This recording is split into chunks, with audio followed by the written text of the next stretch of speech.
Hello दोस्तों, राम राम। कैसे हैं आप सब। आज हम एक ऐसी रेसिपी बनाने जा रहे हैं जो पसंद तो सबको होती है, बट इसके लिए हम किसी शादी, पार्टी या फिर भंडारे का वेट करते हैं। बट बिलीव मी, ये रेसिपी आप एक बार घर पे ट्राई करेंगे तो आपको बार बार इसे बनाने का मन करेगा, क्योंकि ये बहुत ही ज़्यादा टेस्टी बनती है और ये मैंने बहुत ही कम घी में बना के तैयार करी है। आप एक बार इसको खा के टेस्ट करके देखेंगे, बना कर देखेंगे, आपका मन करेगा क्यों ना इसको फिर से ट्राई किया जाए। Look at the texture. चलिए तो फिर स्टार्ट करते हैं आज की अपनी टेम्पटिंग रेसिपी बनाना।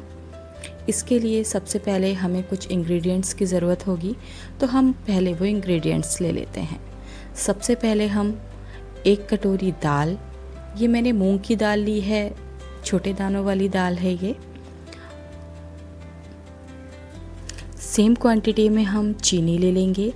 इसकी जगह आप खांड या फिर धागे वाली मिश्री का भी यूज़ कर सकते हैं। और सेम क्वांटिटी में ही हम देसी घी ले लेंगे। इसके साथ ही मैंने 1 चम्मच सूजी, ये थोड़ी मोटे दाने वाली सूजी है, और 1 चम्मच बेसन, ये भी हम अपनी रेसिपी में यूज़ करेंगे। सबसे पहले हम दाल को 2-3 बार पानी से अच्छी तरह से धो करके साफ़ कर लेंगे। दाल को धोने के बाद अब हम एक पैन लेंगे। उस पैन में हम जो हमने चीनी ली थी उसको डाल लेंगे, और जितनी चीनी हमने ली थी उसी कटोरी से नाप के हम 1.25 कटोरी या फिर 1.5 कटोरी के हिसाब से उसमें पानी डाल देंगे और इसको हम बॉईल होने के लिए चढ़ा देंगे। अब हम एक कढ़ाई ले लेंगे। कढ़ाई में हम 2 चम्मच देसी घी डालेंगे और जो दाल हमने धो के रखी थी वो दाल डालकर इसमें इसको फ्राई कर लेंगे। हमें ये दाल धीमी आंच पे सेकनी है, क्योंकि अगर हम इसे तेज़ आंच पे सेकेंगे तो ये जल जाएगी। हमें धीमी आंच पे धीरे धीरे इसे 3 से 4 मिनट तक सेकना है। दाल हमारी सिक चुकी है। अब हम इसे एक प्लेट में निकाल लेंगे। प्लेट में निकाल कर इसे ठंडा करके हम मिक्सी के पॉट में ये सारी दाल डाल देंगे।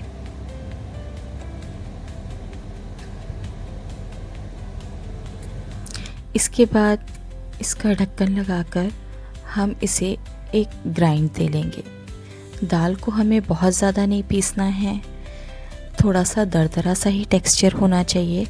और दाल को पीसते टाइम में हमें इसमें पानी का यूज़ बिल्कुल भी नहीं करना है, क्योंकि दाल हमने अच्छी तरह से सेक ली थी, इसलिए बिना पानी के भी प्रॉपर तरीके से ग्राइंड हो जाएगी।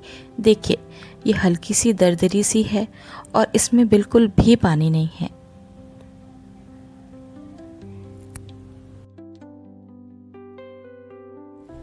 अब हम एक नॉनस्टिक कढ़ाई लेकर उसमें थोड़े से काजू और बादाम को रोस्ट कर लेंगे। फिर हम सेम पैन में 6 से 7 चम्मच देसी घी डाल लेंगे।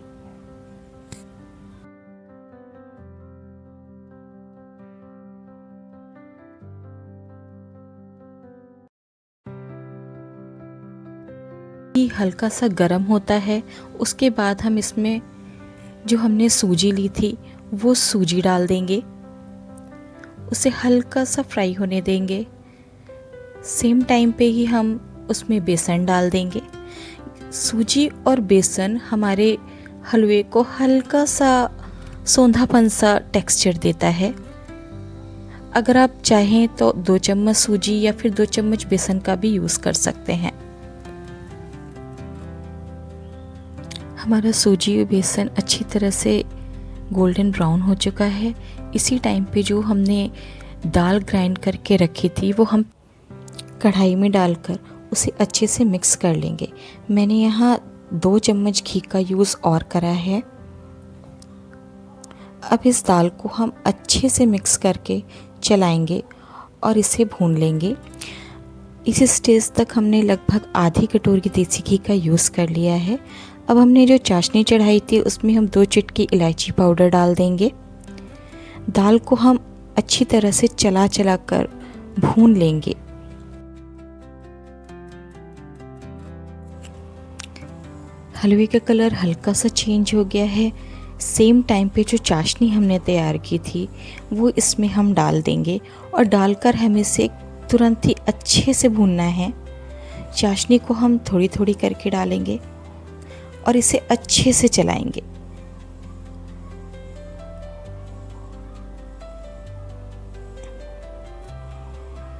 याद रखना है, हमें हलवे को प्रॉपरली चलाते रहना है।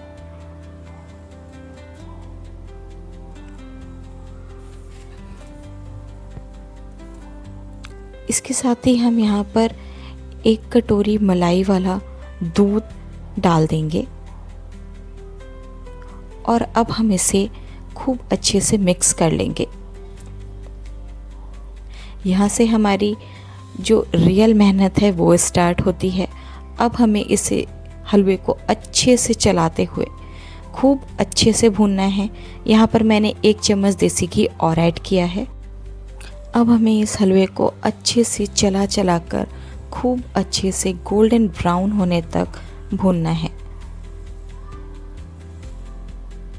यहाँ पर एक ट्रिक मैं और बताती हूँ। इस हलवे को भूनते भूनते अगर आपके हाथों में दर्द नहीं होता है तो फिर आपका हलवा अच्छे से नहीं बना है। किडिंग। इसे हमें अच्छे से चला कर भूनना है। जैसे ही हम इसे थोड़ा चलाएंगे हम देखेंगे ये हलवा कढ़ाई छोड़ने लगा है। इसी स्टेज तक आते आते हमारा हलवा 70% तक अच्छे से भुन चुका है और इसने हल्का हल्का सा घी रिलीज करना स्टार्ट कर दिया है। अब आप देख सकते हैं हमारे हलवे का कलर चेंज हो चुका है और ये बहुत अच्छे से भुन चुका है।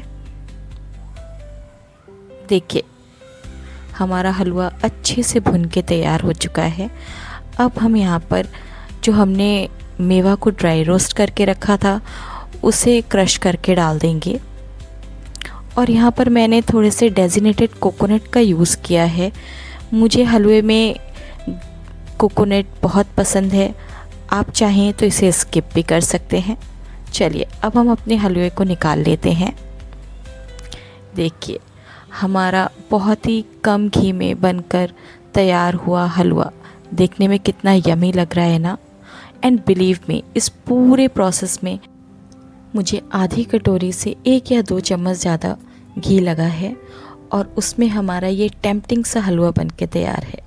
अभी हम इसे काजू, बादाम और थोड़े से डेजिनेटेड कोकोनट के साथ गार्निश कर लेंगे। एंड लुक एट दिस, ये हमारा कम घी में बनकर तैयार हुआ हलवा देखने में कितना टेम्पटिंग लग रहा है। एंड बिलीव मी, ये बहुत टेस्टी बना था।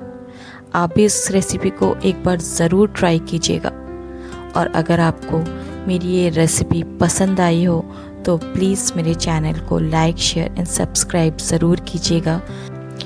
इससे मुझे मोटिवेशन मिलेगा कि मैं ऐसे ही और रेसिपी आपके सामने ला सकूं। Thank you.